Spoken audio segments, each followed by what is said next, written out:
Dando continuidade ao assunto de parasitologia, hoje vou estar falando sobre toxoplasmose, malária e doença de Chagas. Primeiramente, né, essas doenças, evidentemente, são doenças parasitárias, todas as três provocadas por protozoários, e apesar delas serem doenças altamente importantes, tanto do ponto de vista epidemiológico, enfim, em muitos casos no Brasil, etc., como também do ponto de vista de apresentarem possíveis repercussões, né, a curto e longo prazo, podendo, inclusive, levar o indivíduo a óbito, né, o indivíduo infectado, e tendo aí suas formas graves, perigosas, né, que chamam a atenção e que merecem, né, um destaque. Apesar disso, eu acredito que esse vídeo vai ficar curto, tá? Toda vez eu acho que o vídeo vai ficar curto, e aí quando vê, 1 hora. Mas assim, é curto no sentido de não só do tempo em si, da quantidade, assim, de minutos, de horas do vídeo, é mais no sentido do tanto que eu acho que essas doenças merecem de atenção. Ou merecem que você dedique o tempo pra, enfim, falar sobre elas, pra estudar elas, porque por cada doença dessa ter muitos aspectos interessantes que, enfim, vão ser abordados e explorados, né, como o protozoário, os hospedeiros, a patogenia, a patologia, as formas clínicas de apresentação da doença, métodos de diagnóstico, métodos de tratamento, profilaxia, enfim, né, são muitos aspectos, muitos pontos a serem vistos em cada uma dessas doenças, e é justamente por isso, né, por serem tantos, que eu não consegui meio que aprofundar em nenhum, e aí vai ficar uma coisa meio na superfície, e é por isso que eu acho que esse vídeo vai ficar curto, né, no sentido do que eu realmente gostaria, né, de estar conseguindo aprofundar, enfim, em cada uma, né, dessas enfermidades. Então, eu espero que pelo menos dê para entender os aspectos gerais de cada uma dessas doenças, tá? E, enfim, assim, por consequência, se a gente entende os aspectos gerais da doença, a gente entende o geral da doença, né? E eu acho que esse vai ser o meu objetivo nesse vídeo, tá? Fazer um geral de toxoplasmose, de malária e de doença de Chagas. Então, vamos lá. Toxoplasmose, né, começando por ela, é uma zoonose causada pelo Toxoplasma gondii. Falando um pouquinho sobre o Toxoplasma gondii, né, é um protozoário que pertence ao filo Apicomplexa. E quando a gente falou no vídeo anterior da classificação dos protozoários quanto ao tipo de estrutura de locomoção que eles apresentam, eu citei, né, o Toxoplasma gondii como um exemplo daqueles protozoários que não apresentam estrutura de locomoção. Então, o Toxoplasma gondii, ele é considerado um esporozoário, né, aquele protozoário que não tem estrutura de locomoção, não tem o cílio, o flagelo, né, mas o fato dele não ter, atenção, o fato dele não ter estrutura de locomoção não quer dizer que ele não se locomova, tá? Não quer dizer que ele é imóvel, pelo contrário, ele é móvel, tá? Ele se locomove, ele só não tem a estrutura para isso, só não tem o cílio, o flagelo, o pseudópode, beleza? Né? Parece aquele cara do... Não é porque a ficha ainda não existe, que não era para vocês já terem feito. Então, pode parecer um pouco ilógico, mas, tipo assim, na prática eles se locomovem de outras formas, ele só não tem a estruturazinha, né? Quando a gente observa a morfologia, mas ele é móvel, tá? Beleza de Creusa. Protozoário de distribuição geográfica mundial, frequente em mamíferos e aves, pode ser encontrado em vários tecidos, células, exceto hemácias e líquidos orgânicos. O Toxoplasma gondii apresenta algumas formas infectantes. Quais são as formas infectantes do Toxoplasma gondii? Taquizoítos, bradizoítos e esporozoítos, tá? Os taquizoítos, eles são móveis por deslizamento e eles sofrem multiplicação, assim, de maneira muito acelerada, é muito rápido, tá? Que eles se replicam, beleza? Tanto que, né, taque significa rápido, é uma coisa meio que disparada. Taquicardia, taquipneia, né? Então, taque é por causa disso, taquizoíto. Já os bradizoítos, né, bradipneia, bradicardia, eles vão ter uma multiplicação lenta. Essa multiplicação dos brasiozoítos, ela ocorre no interior do cisto, beleza? E tem ainda os esporozoítos, que estão contidos no oocisto e que são liberados no trato gastrointestinal do hospedeiro. Os esporozoítos, eles podem se transformar em taquizoítos, como também os bradizoítos também podem se transformar em taquizoítos, tá? Então, tanto os esporozoítos como os bradizoítos se diferenciam em taquizoíto. E a gente vai ver como e quando eles vão fazer isso, beleza? Enfim, só algumas características gerais de cada forma, né, do Toxoplasma gondii que a gente vai estar comentando. Mas a gente vai detalhar quando estiver vendo, enfim, a sequência, né,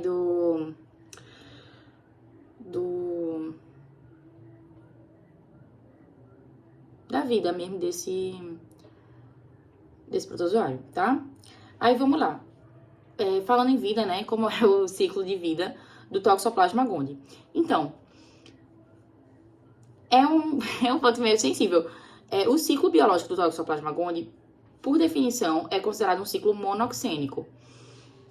Por quê? Porque o ciclo monoxênico é aquele que precisa de um único hospedeiro para realizar o seu ciclo de vida completo, né? Para ter a sua fase assexuada, imatura, jovem, e sua fase sexuada, madura. Então, o Toxoplasma gondii, ele consegue realizar, né, cumprir todo esse ciclo de vida em um único hospedeiro, que é o gato, que é o principal hospedeiro do Toxoplasma gondii.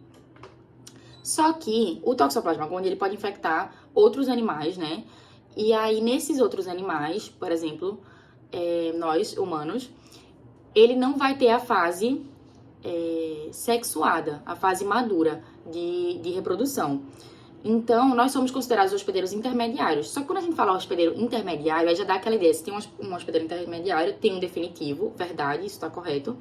Só que aí isso já puxa para aquela definição de ciclo heteroxênico, né? Que é aquele ciclo que vai precisar, né, de 2 ou mais hospedeiros. É aquele ciclo em que você observa, né, assim, de forma clássica, o hospedeiro intermediário, onde ocorre a reprodução assexuada do parasito, e o hospedeiro definitivo, onde acontece a reprodução sexuada, né, do organismo,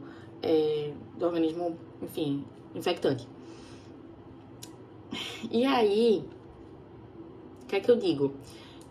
Assim, é uma questão bem conceitual mesmo, tá? Não vou ficar aqui me lamentando, mas gera um pouco de confusão, e eu também espero não estar sendo confusa. Mas, realmente, por definição, até pelo que eu entendi, o ciclo de vida do Toxoplasma gondii é monoxênico, porque o hospedeiro principal dele, que é o gato, né, e outros felinos também, é o hospedeiro em que vai acontecer, né, pode acontecer tanto a reprodução assexuada como a reprodução sexuada. Então, o protozoário, ele consegue completar o seu ciclo de vida, seu ciclo biológico, em um único hospedeiro, que é o gato. Mas ele pode infectar outros animais, e aí nesses outros animais, como nós humanos, como suínos, caprinos, tá? Enfim, outros animais, aí vai acontecer só a reprodução assexuada do Toxoplasma gondii, né? E aí você vai ter os hospedeiros intermediários. E aí, nesse caso, você vai ter um ciclo heteroxênico, né? Mas originalmente, ou enfim, por definição, esse protozoário, né, ele tem um ciclo de vida monoxênico, tá? Eu espero não ter sido confusa. Vou repetir, assim, de modo mais breve, assim, sendo mais sintética. Então, possíveis hospedeiros do Toxoplasma gondii. Tem o ser humano e outros animais, né, especialmente aí os ovinos, caprinos, suínos.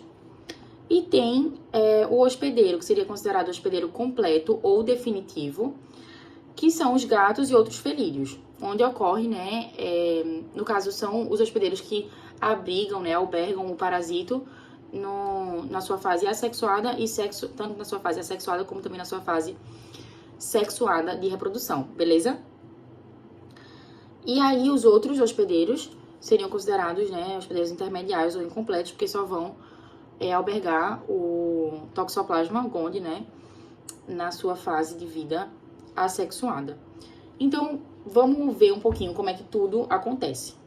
Vê, eu, humana, ingeri oocistos ou cistos de Toxoplasma gondii em água. Ingeri oocistos e ou cistos do Toxoplasma gondii, né, em água, alimentos contaminados, enfim.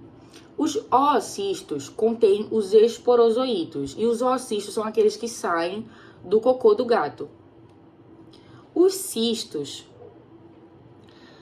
contêm os bradizoítos, e são aqueles que vão estar presentes em carnes cruas ou mal cozidas, enfim, né, que estavam no animal, no mamífero, que vai ser, né, consumido, beleza? Então, tipo assim, um porco, né, uma cabra, tá? Então, beleza. Ingerir ou oocistos, que contém os esporozoítos, ou cistos, que contém os bradizoítos, ou os dois. Os dois vão fazer a mesma coisa quando chegarem lá no meu estômago, que é se diferenciar em taquizoíto. Então, o esporozoíto que estava no oocisto passa para a forma de taquizoíto, e o bradizoíto faz a mesma coisa. No estômago, passa da forma de bradizoíto para a forma de taquizoíto. Então, beleza, ocorreu a diferenciação para o taquizoíto. E aí, agora que eu tenho o taquizoíto ali, né, na minha mucosa gástrica, esse taquizoíto, ele vai penetrar, ele vai invadir várias células do organismo, e ele se multiplica muito rápido. Então, a gente chama essa fase de fase proliferativa. Aí, os taquizoítos, né, invadem várias células do organismo, formam um vacúolo parasitóforo dentro da célula parasitada. E esse vacúolo é propício para o crescimento do parasito. Então, você vai ter a formação, né, de novos taquizoítos. Esses taquizoítos vão romper a célula hospedeira, serem liberados e, consequentemente, invadir novas células. E aí, o ciclo fica se repetindo, beleza? As novas células vão ser invadidas, né, por esses taquizoítos, que então vão se replicar. E aí, vão ser rompidas, liberar novos taquizoítos, que vão invadir novas células. Então, fica nessa, né? Aí, né, atenção para a disseminação hematogênica e linfática do taquizoíto, né, que vai provocar sinais e sintomas. No processo, né, dos taquizoítos invadindo as células e se multiplicando, alguns desses taquizoítos se diferenciam em bradizoítos. E aí, os bradizoítos vão formar cistos dentro da célula parasitada, e esse cisto é envolvido por uma cápsula bem resistente. E aí, quando a gente tem a formação do bradizoíto, que se multiplica bem lentamente, a gente observa a fase crônica da doença. E aí, durante a fase crônica, né, pode ocorrer ou não ativação, né, dos bradizoítos. Aí os bradizoítos, né, se diferenciam em taquizoítos e tal, e você vai ter aquela fase mais sintomática, mais agressiva, né? Então, quando a gente tem, né, da ingestão da água ou alimentos contaminados com os oocistos, dos esporozoítos, ou com, né, os bradizoítos com os cistos dos bradizoítos, a gente tem, né, a chegada dessas formas do parasito no estômago. Eles vão penetrar a mucosa gástrica, se diferenciar em taquizoítos, e os taquizoítos são os que vão invadir as células do organismo, são os que se multiplicam muito rapidamente, né, no que a gente chama de fase proliferativa, e dentro das células parasitadas, esses taquizoídos vão formar o vacúolo parasitóforo, propício para o crescimento, né, desenvolvimento, reprodução assexuada do parasito. E aí você vai ter a formação de vários novos taquizoítos. Esses taquizoítos vão romper a membrana plasmática daquela célula infectada, parasitada, serem liberados e invadir novas células. Nesse processo, né, alguns taquizoítos se diferenciam em bradizoítos, e aí o bradizoíto, né, ele fica envolvido ali por uma cápsula muito resistente. Ele não vai quebrar a célula, ele vai ficar lá dentro, assim, no cisto, se multiplicando bem lentamente, tá? E aí, o que a gente chama, né, de fase crônica. Mais uma vez, na fase crônica, pode ter reativação dos bradizoítos ou não. Então, um resumão, né? É tudo que eu tinha falado. Agora vamos ver a fase sexuada, né? Eu falei do que acontece aqui na gente, hospedeiro humano, né? Que somos hospedeiros intermediários ou incompletos do Toxoplasma gondii. Agora vamos ver o que acontece nos hospedeiros definitivos, né? Por exemplo, os gatos. Então, da mesma forma, o felídeo vai ingerir cistos, oocistos, ou pode ingerir diretamente taxoítos, tá? Só que, tipo assim, a ingestão de taxoítos, ela pode provocar doença, mas é mais raro, tá? Porque eu acho que o taxoíto, ele não é tão resistente ao suco gástrico, né? Do estômago. Enfim, basicamente, o gato ingeriu lá cisto, oocisto ou taxoíto. E aí, as formas do parasito, seja a forma de esporozoíto que estava no oocisto, seja a forma de prazoíto que estava no cisto, seja o próprio taxoíto, vão ser liberados no estômago, penetrar o epitélio intestinal. E aí, o que acontece agora? No intestino do gato, acontece formação de merozoítos por esquizogonia, tá? Dentro da célula epitelial intestinal. Então, esses merozoítos que são formados, eles rompem a célula epitelial intestinal, liberando os merozoítos que vão infectar outras células. E aí, nesse processo, alguns merozoítos se diferenciam em microgametas ou em macrogametas. Os microgametas seriam como se fosse o gameta, eles chamam o gameta masculino, tá? Do protozoário. E os macrogametas, o gameta feminino. Enfim, os microgametas, né, fecundam os macrogametas. E aí, na fecundação desses gametas, você tem o zigoto, né, de produto da fecundação desses gametas, tá? O zigoto é quem origina o oocisto.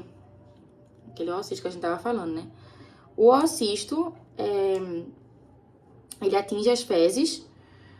E aí ele vai, né, amadurecer e tal. E no interior dele a gente vai ter os esporozoítos. E, enfim, essas fezes, né, que contêm os oocistos, que por sua vez contêm os esporozoítos, são liberados para o ambiente. E aí, se você ingerir uma água contaminada, um alimento contaminado, né, você vai estar ingerindo os oocistos de Toxoplasma gondii, que, né, no estômago, no seu estômago, vão liberar, né, os esporozoítos. E os esporozoítos se diferenciam em taxoítos, os taxoítos vão fazer aquela coisa toda lá, né? Enfim, acarretando a fase aguda da doença nos humanos. Então, meio que é esse o ciclo, tá? Espero que tenha nada para entender. Observação. Invasão das células ocorre pelo auxílio de proteínas secretadas por organelas do complexo apical. Exemplo, micronemas, róptrias. Então, a invasão das células consiste na entrada e na formação do vacúolo parasitóforo. Tá. Transmissão da toxoplasmose, né? Através da ingestão de oocistos maduros em água ou alimentos contaminados, ou ingestão de cistos em carnes cruas ou mal cozidas contaminadas, principalmente carnes de suínos, ovinos e caprinos. Então, já falamos dessas formas de transmissão, né? Que ocorre pelo consumo, né, direto dos oocistos, que tem os esporozoítos, ou, né, o consumo dos cistos, que contém os brazoítos. E aí pode também acontecer a ingestão dos taxoítos diretamente, só que é menos provável que essa ingestão de taxoítos cause doença. É claro que, cuidado, né, é menos provável, mas aí depende da quantidade de taxoíto ingerido, né, depende de muita coisa. Mas normalmente, depende da cepa, enfim. Mas normalmente, a ingestão de taxoíto, ela não é responsável por provocar a doença. Feito disso, o taxoíto, ele não é muito resistente a essa passagem, né, até a cavidade gástrica, tá?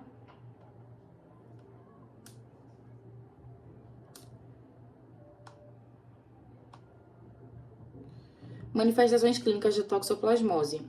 Nos imunocompetentes, 80% assintomático, pode haver linfadenopatia, mialgia, febre e exantema maculopapular. Nos imunocomprometidos, então, por exemplo, pacientes com HIV, pacientes quimioterápicos, transplantados,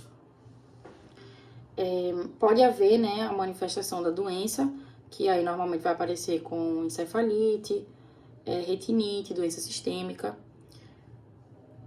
E tem a manifestação congênita, que é a forma mais grave da toxoplasmose. E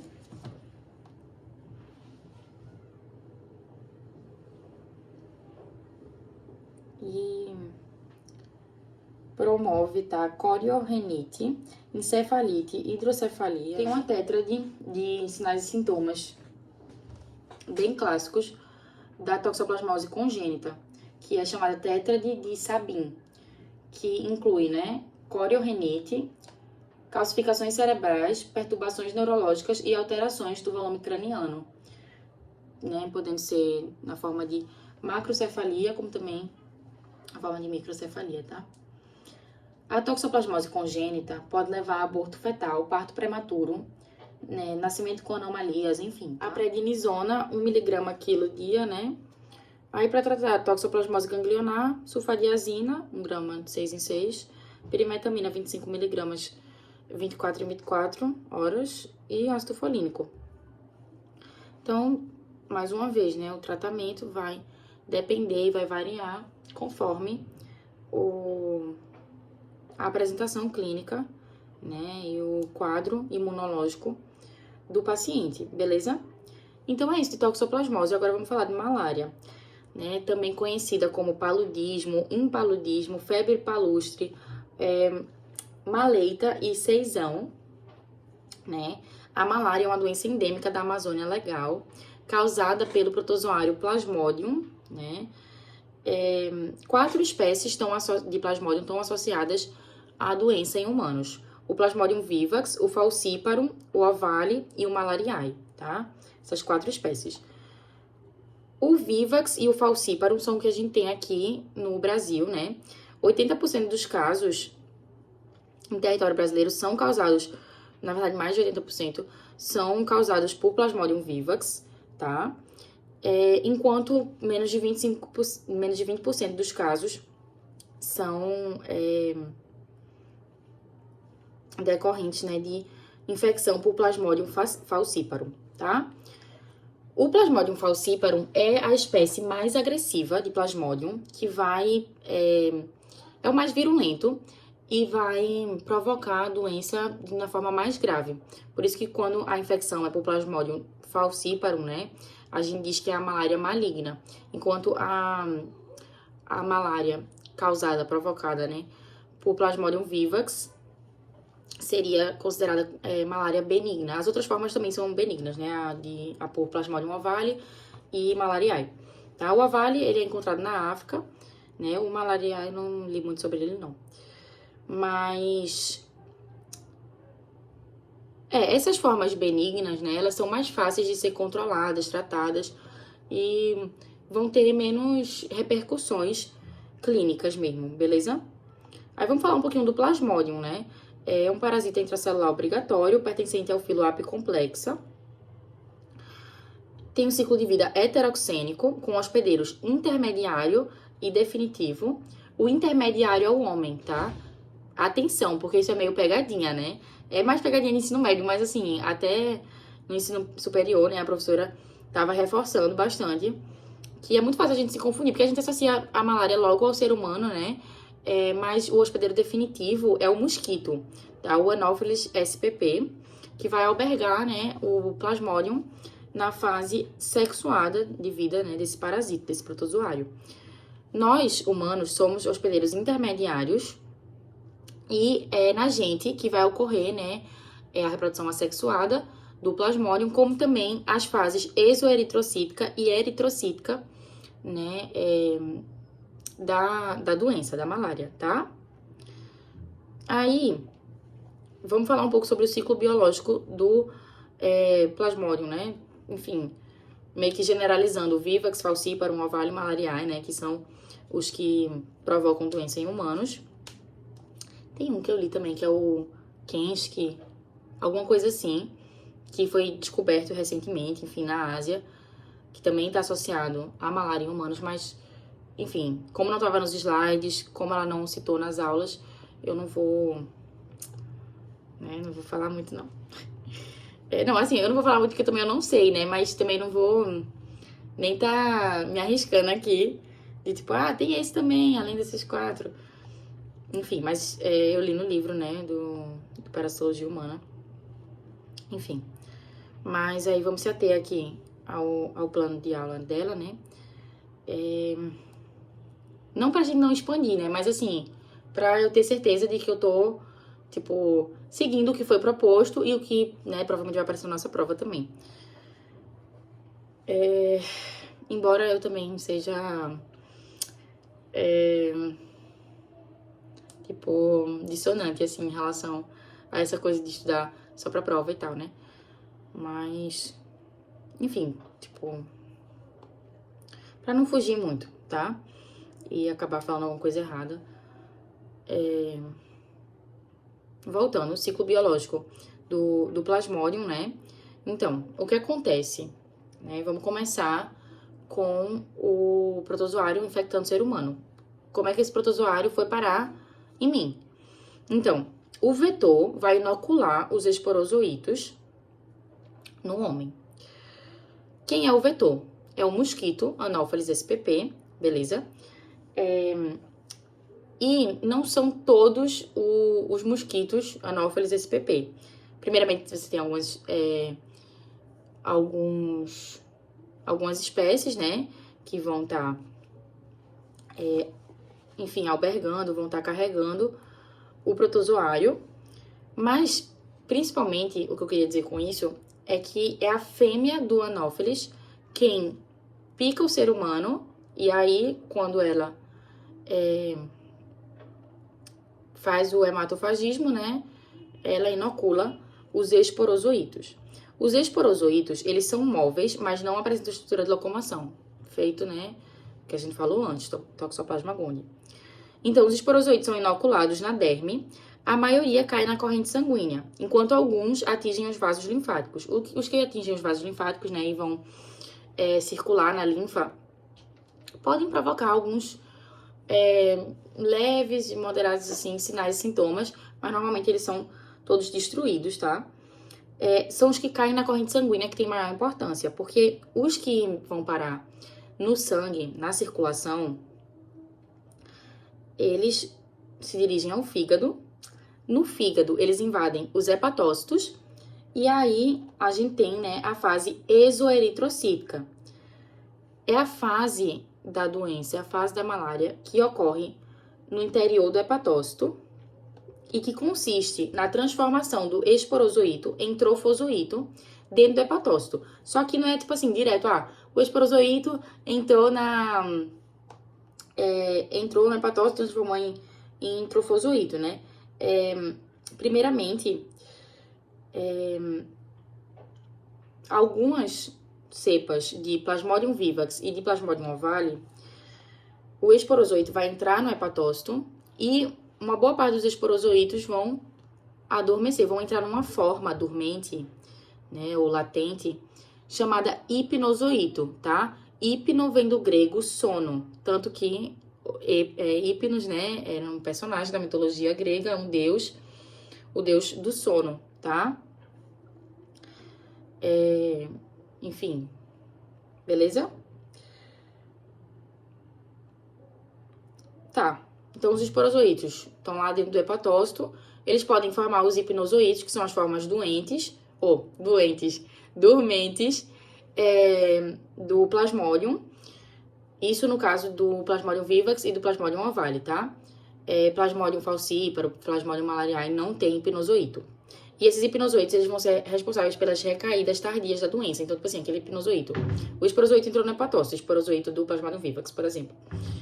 Entrou no hepatócito, entrou na forma latente, entrou na forma dormente, adormeceu. E aí fica na forma de hipnozoíto por um tempão, até ser reativado. E aí, quando ele é reativado, aí ele começa, né, a se diferenciar, trofozoíto, esquizonte, merozoíto. E aí os merozoítos, né, são os que vão romper o hepatócito e cair na corrente sanguínea, onde vão invadir as hemácias, iniciando, né, a fase eritrocítica da malária. Então, beleza. Isso é um parênteses, né? Isso são os hipnozoítos, e isso foi um parêntese para falar um pouco desses hipnozoítos. Beleza, então os esporozoítos entraram nos hepatócitos. Se for um esporozoíto de Plasmodium falciparum, que não vai ter, né, o hipnozoíto, ele já começa a se diferenciar direto em trofozoíto. O trofozoíto origina o esquizonte e o esquizonte forma o merozoíto. Então é assim, no hepatócito, tô aqui dentro do hepatócito. No hepatócito, esporozoíto, trofozoíto, esquizonte, merozoíto. E aí o merozoíto vai ser liberado da célula hepática. Ele pode ou romper, né, o hepatócito e aí ser liberado, né? Como também ele pode, tipo, ser levado, assim, por uns vacúolos. Mas isso é mais controverso, porque, na verdade, por muito tempo, né, se acreditou que eles só, tipo, rompiam o hepatócito e caíam na corrente sanguínea. Mas hoje, né, já é constatado, tá lá no livro Parasitologia Humana, que esses merozoítos, eles podem ser transportados mesmo por um vacúolo até os vasos sanguíneos, né? Sem a necessidade de rompimento do hepatócito. Enfim, de uma forma ou de outra, né? Os merozoítos são liberados dessa célula hepática e vão para o vaso sanguíneo. No sangue, eles iniciam a fase eritrocítica da doença, em que eles vão invadir as hemácias, tá? Então, a fase eritrocítica, ela ocorre no sangue. Lembra que a fase exoeritrocítica estava acontecendo onde? No hepatócito. A fase eritrocítica é no sangue. E aí, nessa fase, né, os merozoítos que foram liberados do hepatócito, eles estão agora, né, livres na circulação e é no sangue que eles vão invadir, né, os eritrócitos, as hemácias. No eritrócito, o merozoíto se reproduz de forma sexuada. A hemácia é um ambiente, assim, muito propício, muito maravilhoso para o crescimento, para o desenvolvimento do merozoíto, entendeu? Por isso que meio que a célula-alvo, né, dos merozoítos são as hemácias, eles invadem as hemácias, ponto. Já os esporozoítos, né, que tinham sido inoculados lá pela fêmea do Anopheles, invadem todas as células, menos hemácias. Beleza. Mas a célula-alvo mesmo, né, dos esporozoítos, lembra que é o hepatócito, porque no hepatócito vai acontecer a transformação, a diferenciação desse protozoário até chegar na forma de merozoíto, que é, né, a forma que vai invadir as hemácias, que vai ser liberada do fígado, cair na circulação, invadir as hemácias, e essa fase que acontece no sangue, a fase eritrocítica, que gera, né, os sinais e sintomas da doença. Então, fadiga, anemia, beleza? A gente vai falar sobre isso já já. Mas aí, o que acontece, né? O merozoíto entrou na hemácia, começa a se diferenciar, tá? Enfim, até formar novos merozoítos. Ele começa a se reproduzir. E aí forma novos merozoítos. Os merozoítos vão romper a hemácia. E aí ser liberados no sangue, invadir novas hemácias. E aí isso fica, né, se repetindo. Alguns desses merozoítos se diferenciam em gametas. E aí, de novo, feito no toxoplasma, você vai ter o microgametócito, que seria o gameta masculino do protozoário, e o macrogametócito, que é o gameta feminino. Só que esses gametas, eles foram formados dentro do ser humano, tá? Alguns merozoítos que estavam lá se multiplicando dentro das hemácias e tal, originou o gameta, mas esses gametas, eles não fecundam no ser humano. No ser humano não acontece a reprodução sexuada de Plasmodium. É só quando um mosquito, o Anopheles, pica de novo o homem, que aí vai, né, ingerir os merozoítos, os gametas, né, o microgametócito e o macrogametócito, e aí dentro do mosquito, né, mais especificamente, no estômago ou no intestino, enfim, no tubo digestório do vetor, né, do Anopheles, né, é que vai ocorrer a fecundação desses gametas. Por isso que o mosquito é o hospedeiro definitivo, é o hospedeiro que abriga o parasito na sua fase sexuada, né, de reprodução. E aí, né, então o mosquito inoculou o sangue do ser humano infectado, ingerir alguns gametas, esses gametas vão fecundar lá no tubo digestivo, né, do inseto. E aí, o que acontece quando esses gametas fecundam? Zigoto, né? Então, a fecundação dos gametas no estômago do mosquito produz o zigoto, origina o zigoto. O zigoto, no intestino do vetor, se transforma em oocisto. O oocisto, ele se fixa na parede intestinal, produz os esporozoítos, e esses esporozoítos, eles caem, eu não sei se é na... Enfim, eu não sei.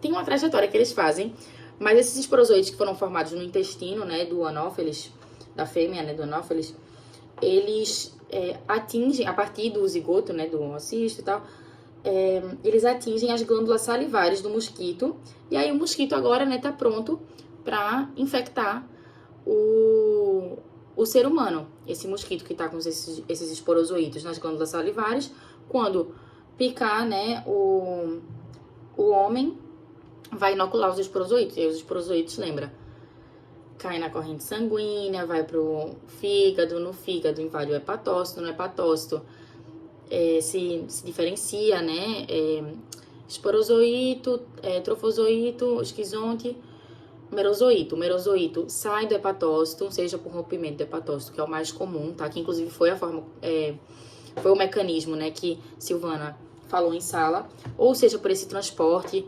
né, através de um vacúolo, enfim, de uma forma ou de outra, o merozoíto atinge a circulação sanguínea, no sangue invade as hemácias, e aí dentro da hemácia o merozoíto se reproduz assexuadamente, forma um bocado de merozoíto novo que rompe a hemácia, né?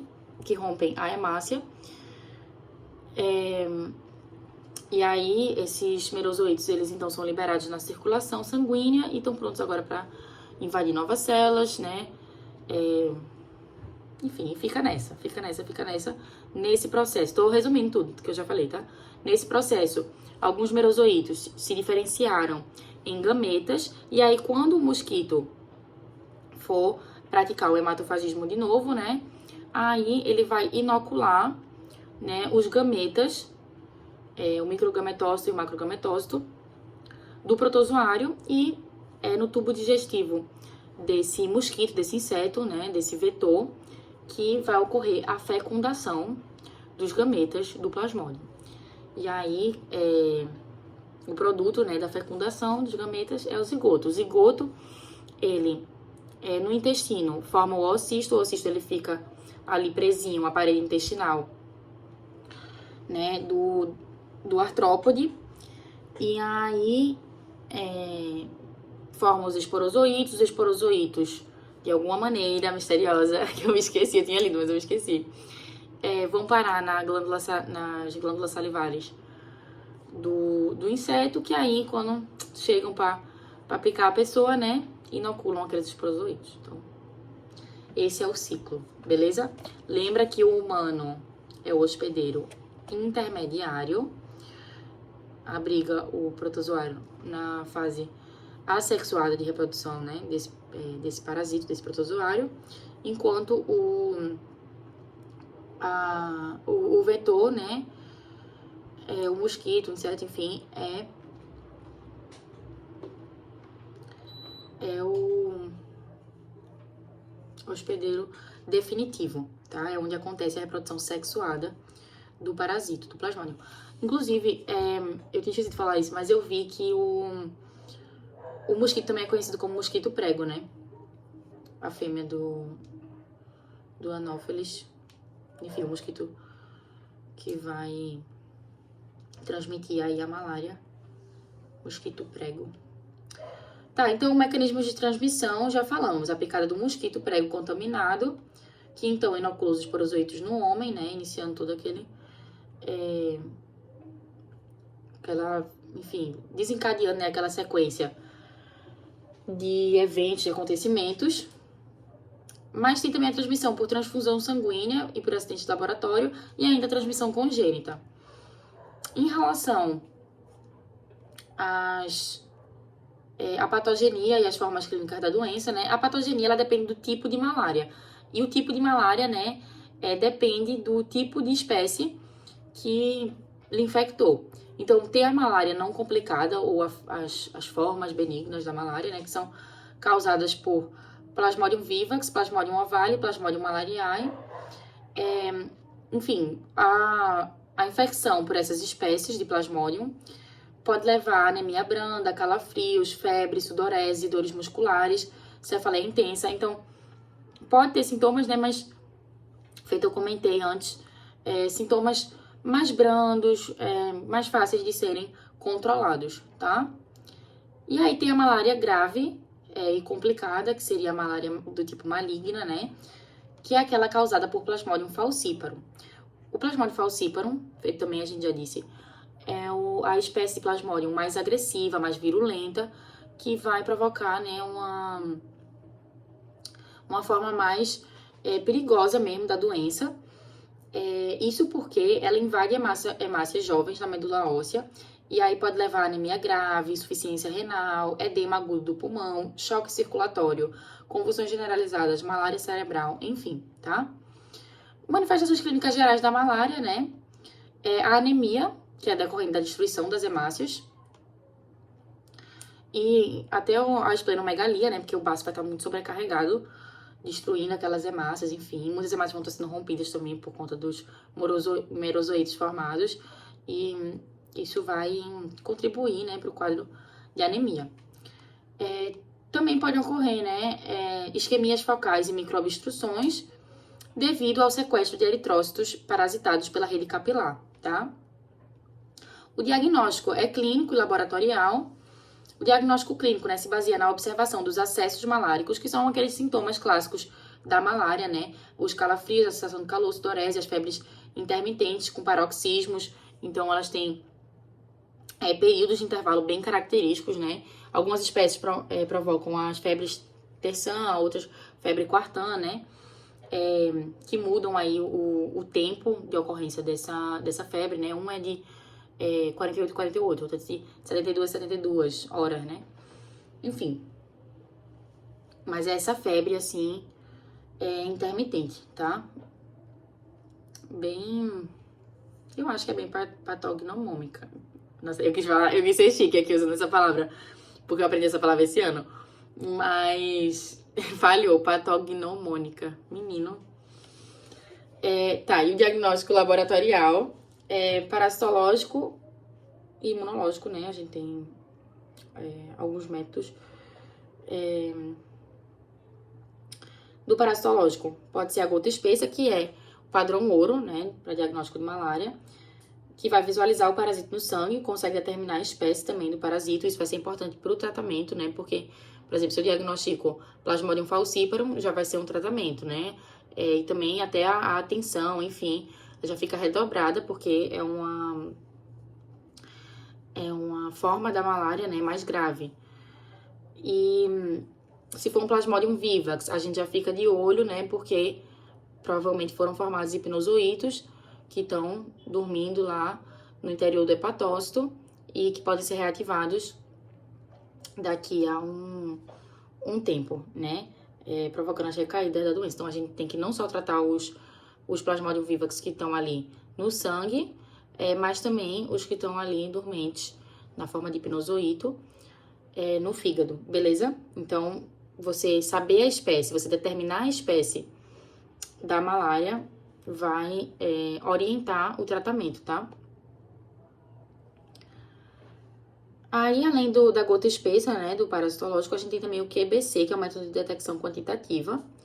E dos testes imunológicos, tem os de detecção do antígeno, como ELISA, DOT-ELISA, testes imunocromatográficos. E tem os de detecção do anticorpo, também o ELISA, DOT-ELISA, e tem o de imunofluorescência indireta. Eu não entendo muito bem desses métodos de diagnóstico, mas assim, tô citando as opções, né, disponíveis e que existem, beleza? Em relação ao tratamento, vai depender da espécie do plasmódio. Opções, né, de medicações: cloroquina, primaquina, quinina e clindamicina, tá? E aí vai depender da espécie que tá causando ali a doença, como também se é gestante, tá?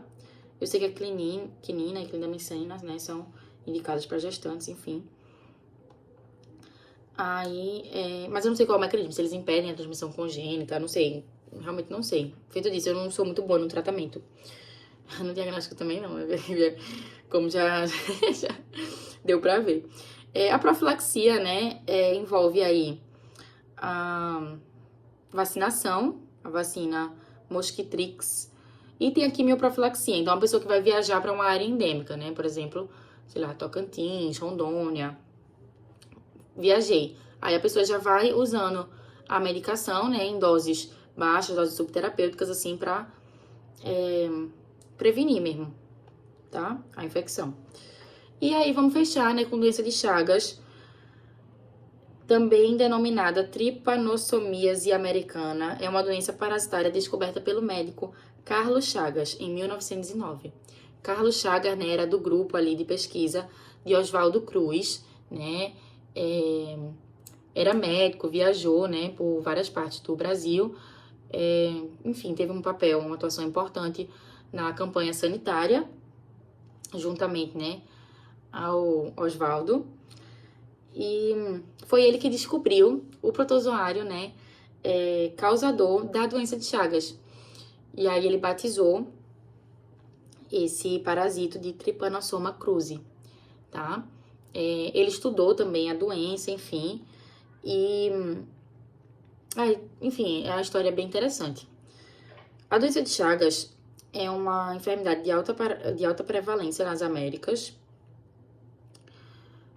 provocada, né, pelo Trypanosoma cruzi, então, que é o agente etiológico dessa doença. E aí, falando sobre o Trypanosoma cruzi, né, é um parasita intracelular obrigatório que invade qualquer célula, exceto hemácias. Pertence ao filo Sarcomastigófora e à classe Kinetoplastida, que é uma classe de protozoários que possui, né, uma organela especial chamada cinetoplasto, que é tipo uma mitocôndria modificada, sabe? E aí o ciclo biológico do Trypanosoma cruzi é um ciclo do tipo heteroxênico, e aí ele vai apresentar os hospedeiros invertebrado e vertebrado. E aí aqui, ainda naquele campo, né, de confusões conceituais, a gente tem uma confusãozinha, porque a gente fica querendo, quando tem um ciclo heteroxênico, a gente fica querendo determinar quem é o hospedeiro intermediário e quem é o hospedeiro definitivo, né? Então a gente escuta, ciclo heteroxênico. Quem é o intermediário? Quem é o hospedeiro definitivo, né? É meio que o primeiro pensamento. Sendo que a gente não usa esses termos de hospedeiro intermediário e hospedeiro definitivo na doença de Chagas, né? Porque o Trypanosoma cruzi, ele só se produz de maneira sexuada em todos os hospedeiros. Então, se ele não tem um hospedeiro em que ele vai fazer reprodução sexuada, porque ele não faz reprodução sexuada, então não tem um hospedeiro definitivo. Se não tem um hospedeiro definitivo, não tem um intermediário. Então, a gente fica nessa, né? E a gente diz que tem os hospedeiros, o invertebrado e o vertebrado, tá? Então, por mais que ele apresente, né, esse ciclo de vida heteroxênico, a gente não vai usar aqui a definição de hospedeiro intermediário e definitivo para o Trypanosoma cruzi, beleza? Tem o hospedeiro invertebrado e o hospedeiro vertebrado. O hospedeiro invertebrado é um mosquito, é um inseto. Quem é esse mosquito? O barbeiro, tá? O Triatominion, beleza? É o vetor da doença que vai abrigar as formas tripomastigota, epimastigota e esferomastigota do parasito. O hospedeiro vertebrado somos nós humanos, né? Tem alguns outros hospedeiros reservatórios, né? Cachorro, tatu, enfim. Mas aí falando da gente, né? Somos os hospedeiros vertebrados do Trypanosoma cruzi. A gente alberga esse parasito nas formas tripomastigota sanguínea e a mastigota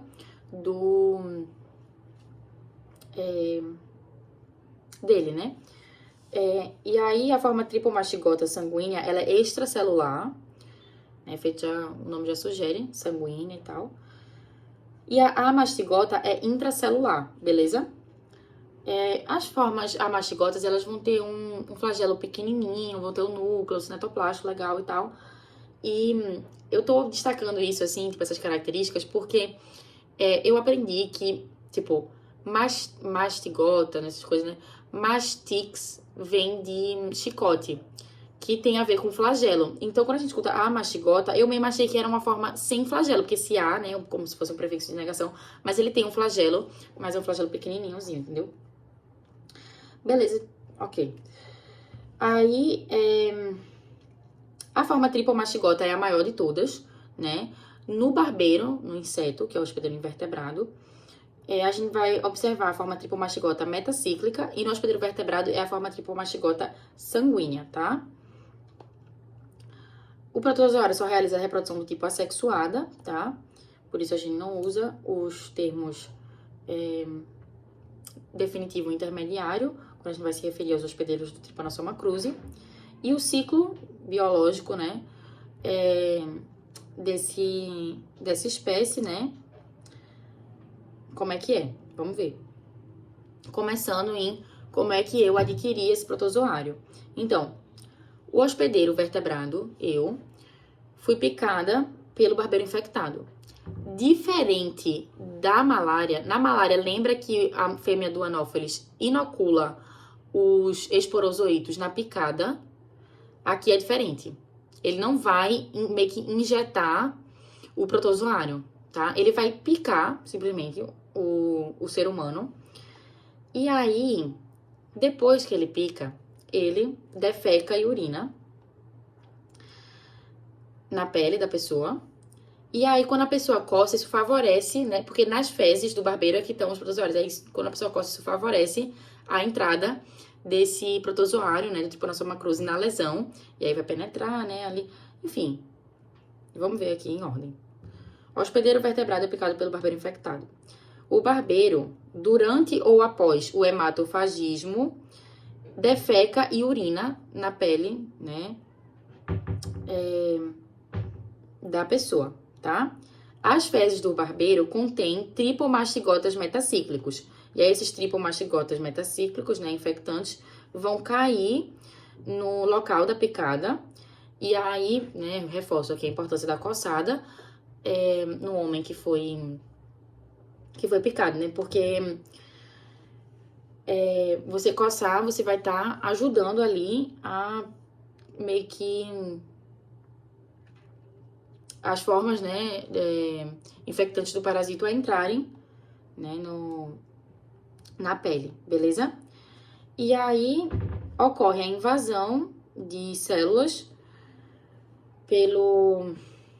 pelas formas tripomastigotas metacíclicas, né, que estavam nas fezes do barbeiro. E aí, beleza, vai começar a invadir as células do ser humano por meio de 2 mecanismos. Pode ser pela adesão e recrutamento com fusão de lisossomos ou pela invaginação da membrana plasmática da célula hospedeira com posterior, né, fusão de lisossomos. Aí, dentro da célula parasitada, o Trypanosoma cruzi vai da forma tripomastigota para a forma amastigota. Então, ele se diferencia, tá? Para a forma amastigota.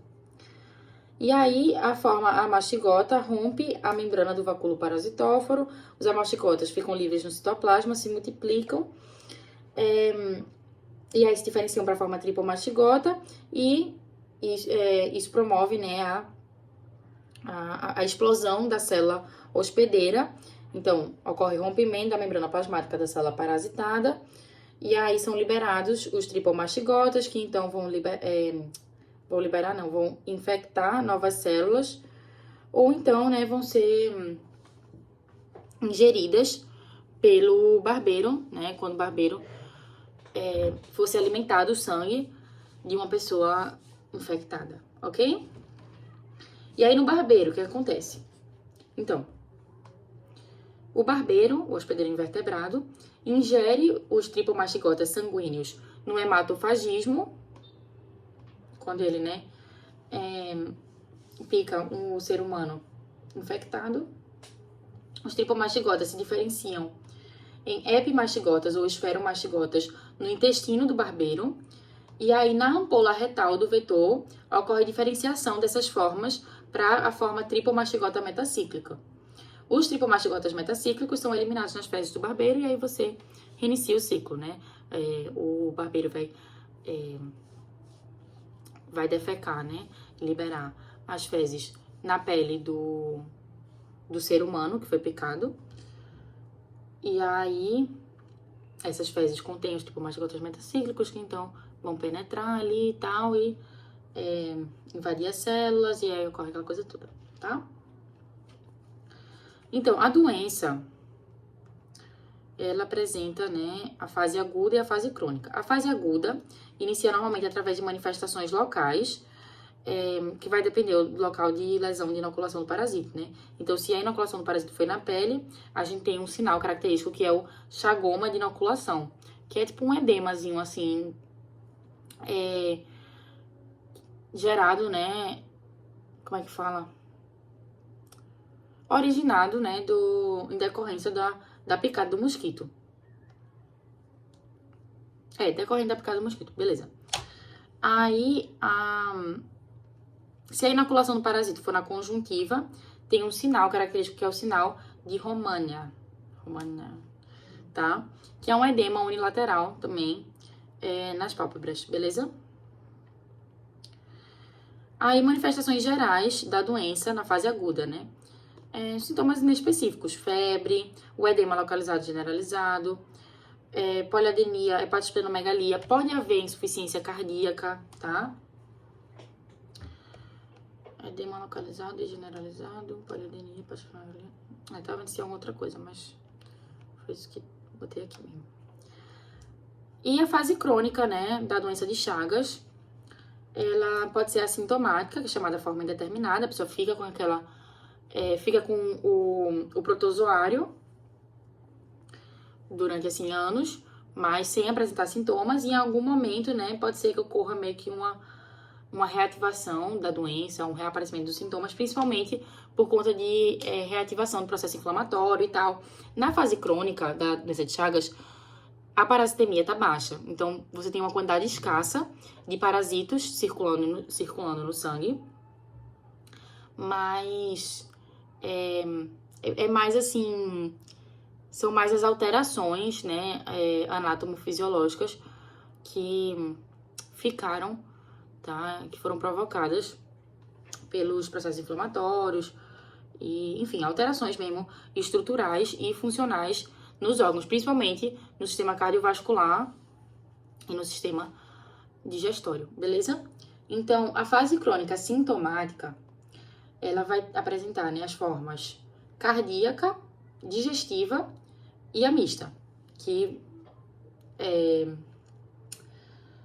obviamente vai englobar, né, os sistemas cardiovascular e o digestivo. Nas formas cardíacas, a gente vai ter cardiomegalia, tá? Pode haver, né, o aumento do volume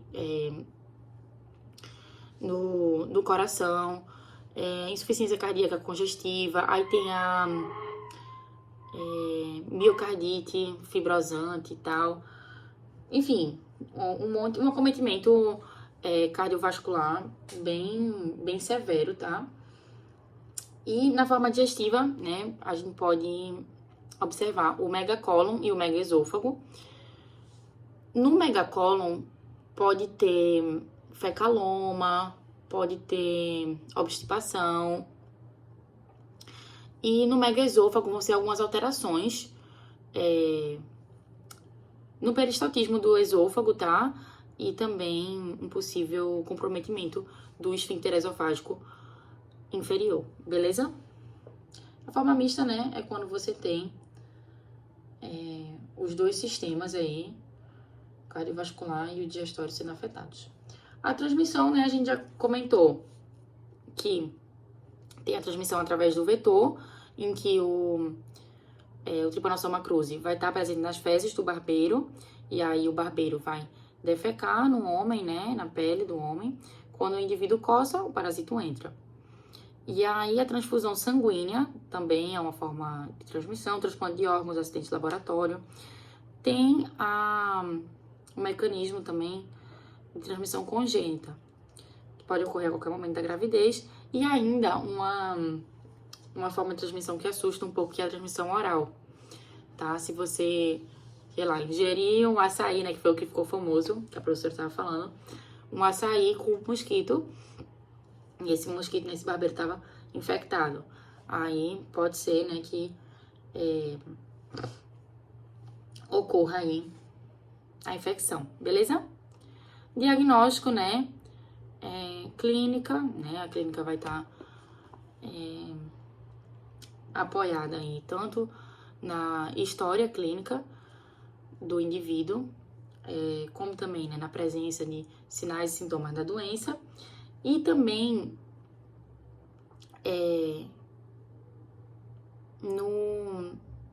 na questão epidemiológica. Porque, tipo assim, sei lá, tô na Suécia, não vou dizer que a pessoa tá com doença de Chagas, mas aí se a pessoa, tô na Suécia, mas acabei de voltar do Brasil, da América Central, é um país da América, sabe? Então, por ser uma doença, né, assim, meio que das Américas, a gente tem que estar atento a enfim, a essas condições epidemiológicas mesmo, tá? Então, o diagnóstico também é baseado na epidemiologia. E aí tem o diagnóstico laboratorial, né?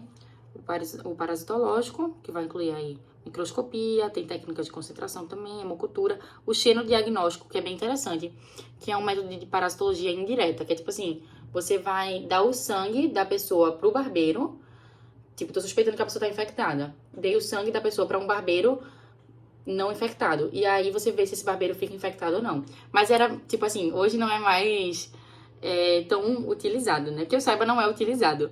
Mas na época de Chagas, né, era como eles faziam pra ver, né? Se o barbeiro adquirisse o Trypanosoma cruzi, porque a pessoa, né, tava com a doença. E aí tem o diagnóstico laboratorial, né, do tipo sorológico, imunológico, a reação de imunofluorescência indireta, tem o ELISA, tem a hemaglutinação indireta, e tem alguns outros métodos de diagnóstico, alguns complementares, como o ecocardiograma, o Holter, tá? Até para avaliar, né, o acometimento, sequelas do sistema cardiovascular.